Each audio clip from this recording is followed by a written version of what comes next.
The mountains had no mercy that morning. Somewhere in the Hindu Kush, beneath skis the color of gunmetal, 6 Navy SEALs pressed themselves into a ravine that smelled of cordite and blood. Their radio crackled with static and desperation.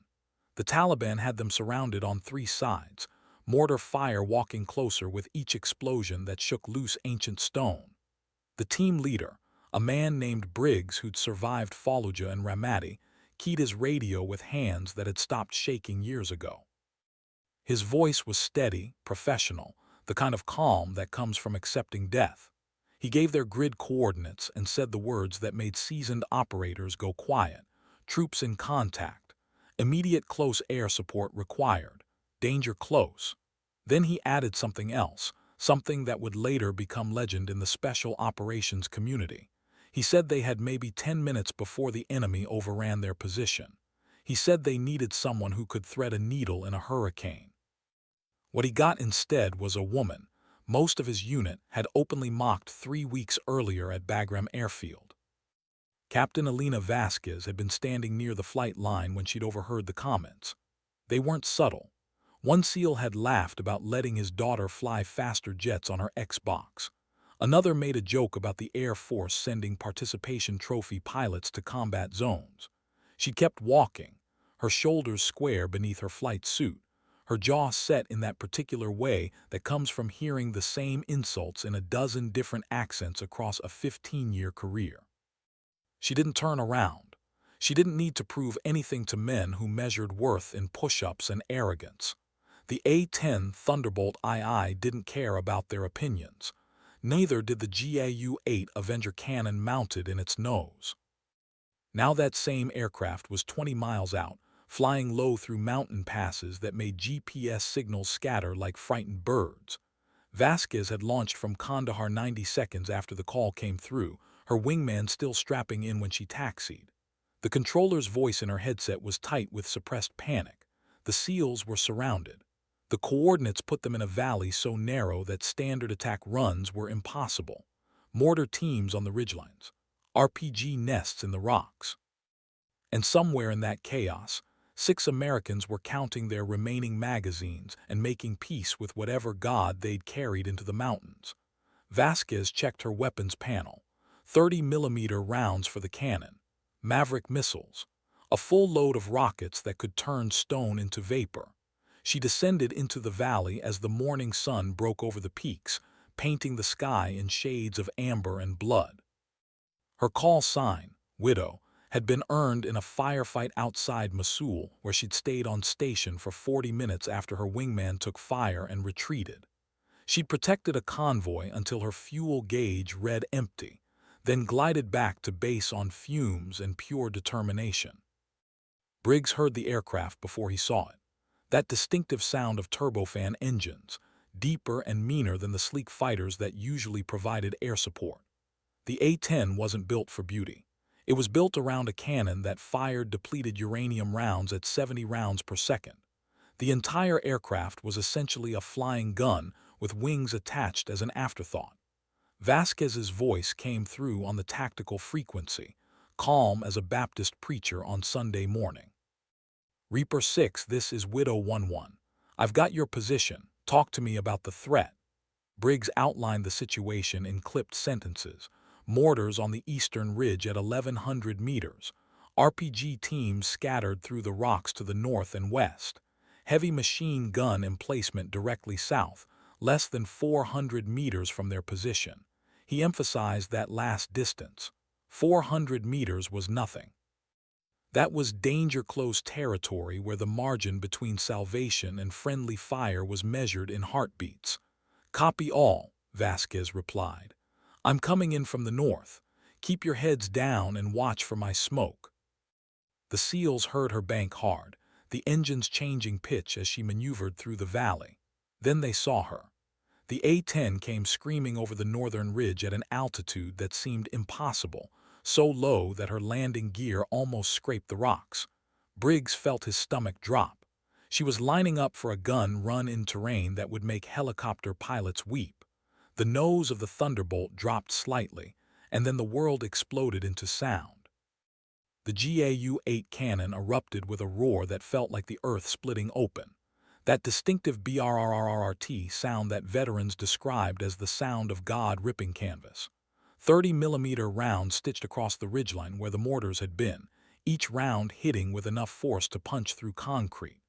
Vasquez held the trigger for exactly 3 seconds, spending 60 rounds with surgical precision. When she pulled up, the mortar positions had ceased to exist. Smoke and dust obscured where men and weapons had been seconds before. The radio came alive with chatter from the SEAL team. Calls of good effect on target mixed with something else, something that sounded like disbelief. Vasquez didn't celebrate. She banked hard to the east, her eyes scanning for the next threat. The RPG teams would be repositioning now, trying to track her movement. They'd seen what she could do. They knew she wasn't leaving. She called out her next pass, giving Briggs 3 seconds to relay it to his team. Then she rolled inverted and dove back into the valley from a different angle. The A-10 could take damage that would down any other aircraft. The cockpit was surrounded by titanium bathtub armor. The engines were separated and mounted high on the fuselage. The control systems had redundancy upon redundancy. It was designed by people who understood that close air support meant flying into hell and staying there until the job was done. Vasquez understood this in her bones. She'd trained in the Arizona desert, flying so low that ranchers complained about frightened cattle. She'd practiced gun runs until her hands moved faster than conscious thought. And she'd flown enough combat missions to know that survival was about calculated aggression and absolute focus.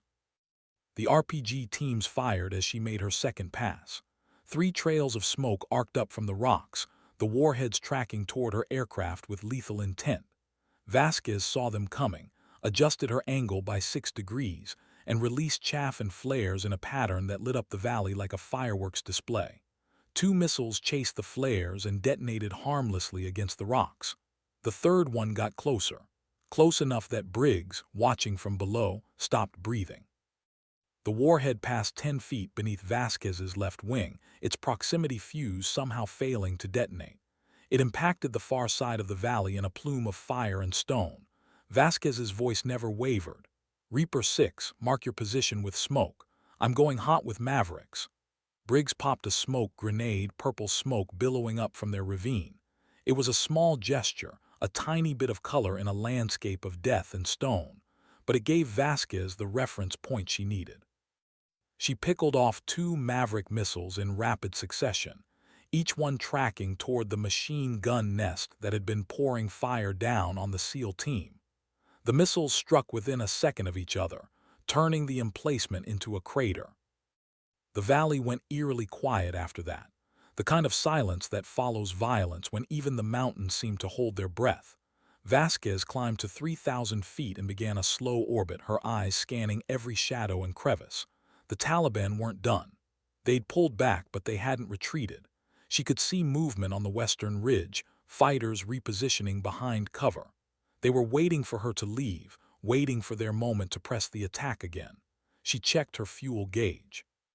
20 minutes of station time remaining, maybe less if she had to maneuver hard. She keyed the radio. "Reaper 6, I'm going to need you to hold position. Your extract bird is 15 minutes out. I own this valley until then." There was a pause on the other end, and when Briggs spoke again, his voice carried something that hadn't been there before. Respect, maybe. Or recognition that the woman he dismissed 3 weeks ago was now the only thing standing between his team and body bags. The next 12 minutes were a masterclass in close air support. Vasquez orbited the valley like a vengeful angel, her weapon systems hot, her eyes tracking every movement below. When fighters tried to advance on the SEAL position, she met them with cannon fire that tore through their cover. When they attempted to flank from the south, she dropped cluster munitions that turned the approach into a kill zone. The A-10 took hits during those minutes, small arms fire that pinged off the armored tub. An RPG that passed close enough to rattle the airframe. Vasquez felt the impacts through her boots, each one a reminder that the margin between life and death was measured in inches of titanium and moments of clarity. She didn't flinch. She adjusted, compensated, and continued the dance. The Taliban had numbers and position. She had 400 pounds of titanium armor, a cannon that fired freedom at 3,900 rounds per minute, and the absolute certainty that she wasn't leaving until every American on that mountain was safe. The extract helicopter finally appeared on her radar, a Chinook flying low and fast through the mountain passes. Vasquez talked the pilot in, marking safe approach vectors and calling out threats that only she could see from her position above. The Chinook touched down for exactly 45 seconds. The SEALs loaded aboard in a controlled rush, carrying their wounded and their gear with practiced efficiency. Briggs was the last one on. He keyed his radio one final time before the helicopter lifted off. Widow 11 Reaper 6, we're clear. Thank you doesn't really cover it, but thank you. Vasquez banked away from the valley, her fuel gauge warning light glowing amber. She'd stay until the Chinook was clear of the mountain range, until there was no chance of it being intercepted. That was the code among close air support pilots. You stayed until the job was done, until everyone you were protecting could see their families again. Everything else was just details. The flight back to Kandahar was long and quiet. Vasquez flew through morning light that turned the mountains into something almost beautiful, though she knew better than to trust the scenery. Afghanistan was gorgeous and lethal in equal measure, a place where ancient feuds played out against landscapes that looked like the surface of Mars. She landed with her fuel gauge reading almost empty, the A-10 touching down with the grace of a falling anvil. Ground crew swarmed the aircraft immediately, counting the bullet holes and damage points that marked her fuselage like a warrior's scars. 18 hits total, ranging from small arms to shrapnel impacts that had torn chunks from the wing surfaces. Any other aircraft would have aborted and returned to base. The A-10 barely noticed. Vasquez climbed down from the cockpit and walked across the flight line with the same measured stride she always used. Her flight suit was soaked with sweat. Her hands were steady. Behind her, the ground crew chief whistled low and shook his head, staring at the damage. That evening, Briggs found her in the mess hall. He was cleaned up, the dust and blood of the morning scrubbed away, but his eyes still carried the weight of what he'd seen. He approached without the swagger that had marked their first encounter, his body language different now. Respectful, he asked if he could sit down. Vasquez nodded, moving her tray slightly to make room. They ate in silence for a few moments before Briggs spoke. He told her that his team had been certain they wouldn't make it out. He told her about the moment they'd heard her coming, that sound of turbofan engines that had seemed like a hallucination at first. He told her that he'd been wrong about her, about everything he'd assumed based on gender and prejudice, and his own limited understanding of what strength looked like. Vasquez listened without interrupting, her expression neutral. When he finished, she set down her fork and looked at him with eyes that had seen too many of these conversations. She said that respect earned through competence shouldn't require near-death experiences. She said that she'd been proving herself to men like him for 15 years, and she was tired of the pattern. But she also said that she understood growth when she saw it, and she appreciated the honesty it took to admit being wrong. Briggs nodded slowly. He told her that her call sign, Widow, had sparked conversation among his team. They'd assumed it was some kind of feminist statement, a reference to the Black Widow spider or something equally aggressive. She almost smiled at that. She told him the real story. 6 years ago, she'd been flying close air support outside Mosul when an army convoy was ambushed. The convoy commander, a captain named David Chen, had been hit in the initial attack.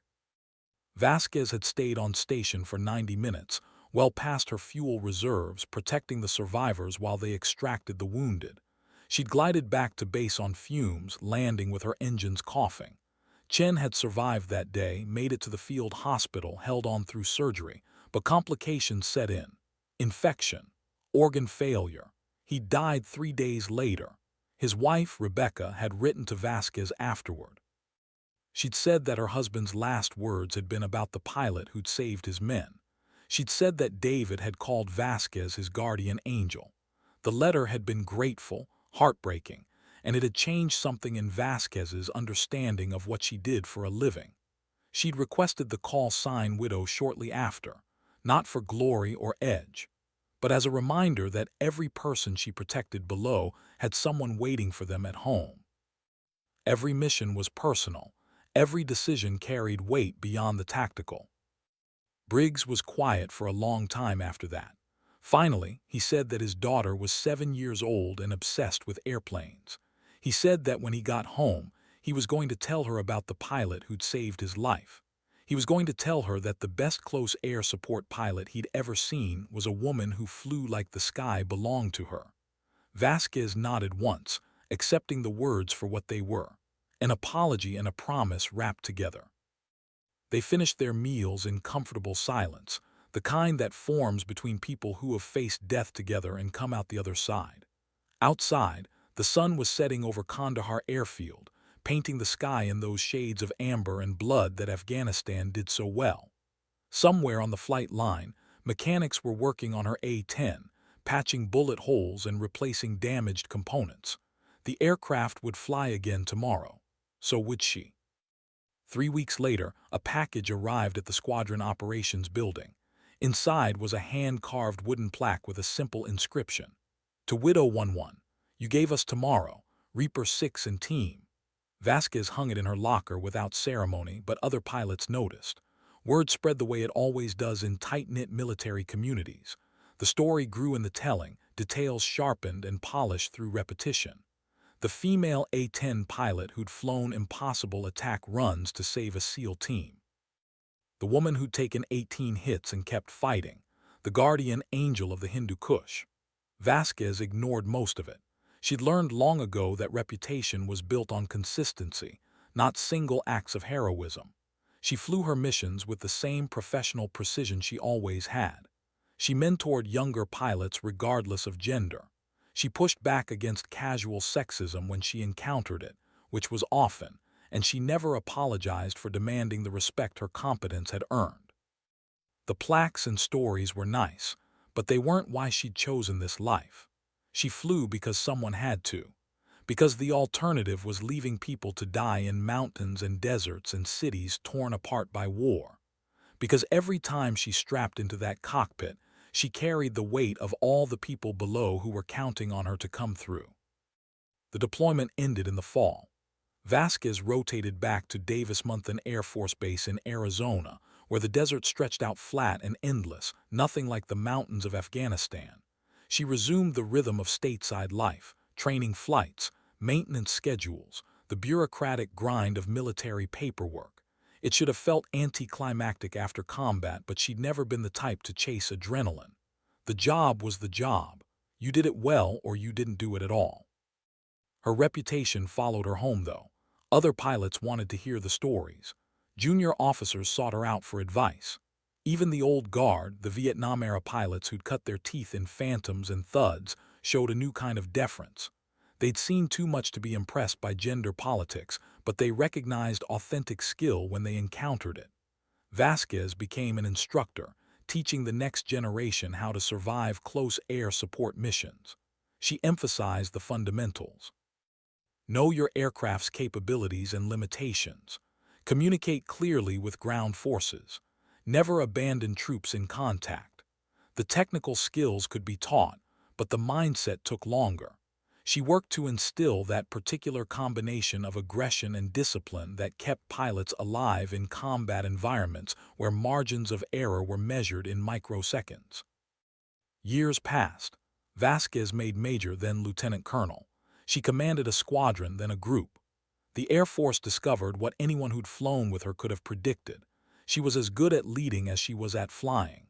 She pushed her units hard but fair, demanding excellence while protecting her people from the bureaucratic nonsense that plagued military organizations.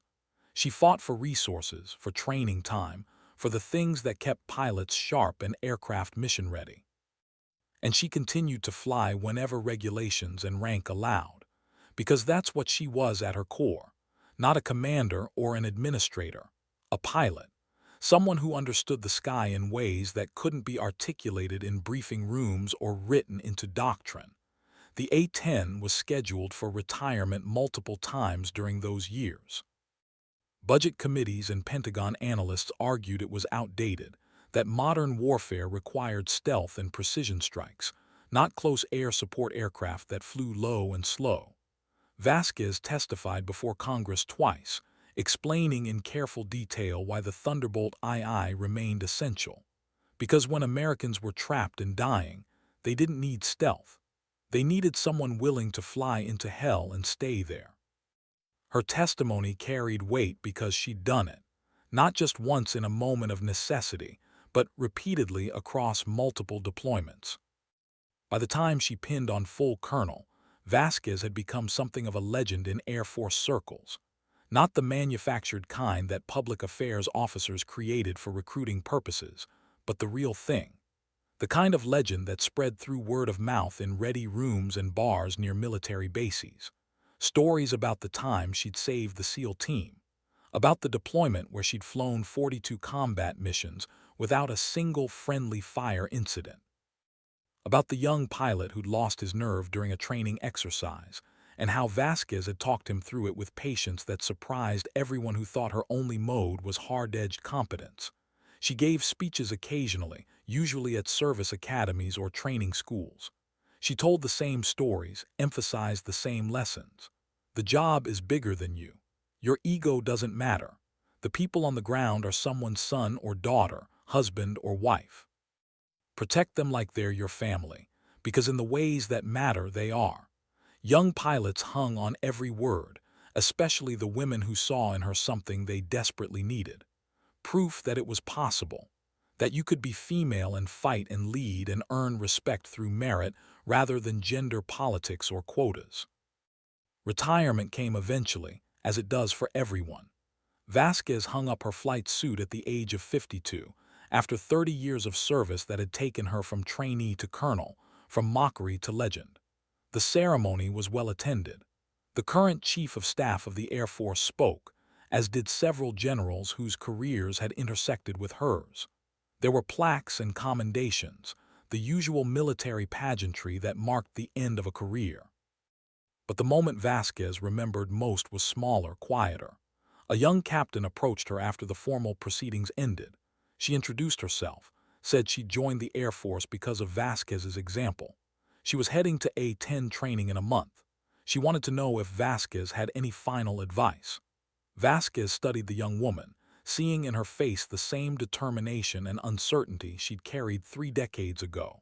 She said that the job would be harder than anything she could imagine, that she'd face discrimination and doubt in moments where she questioned whether it was worth it.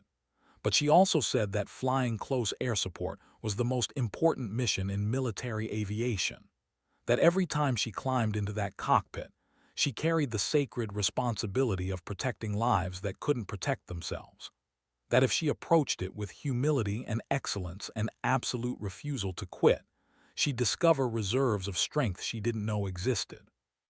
The young captain nodded, her eyes bright with something that might have been tears or might have been pure determination. She thanked Vasquez and walked away with shoulders square, ready to begin her own journey into the same skis that had shaped Vasquez's life. And Vasquez watched her go, feeling the weight of years and missions and decisions that had brought her to this moment. She thought about the SEAL team in the Hindu Kush, about Briggs and his 7-year-old daughter who'd be almost in her teens by now. She thought about all the people she'd protected over 3 decades, the ones who'd gone home to their families because she'd been willing to fly low and stay late, and take the hits that came with being the guardian between life and death. The sky above Davis-Monthan was clear that day, Arizona blue stretching to infinity. Vasquez looked up at it one last time as an active-duty officer, remembering the feel of the stick in her hands, the roar of the GAU-8 cannon, the absolute clarity that came from doing the one thing she was born to do.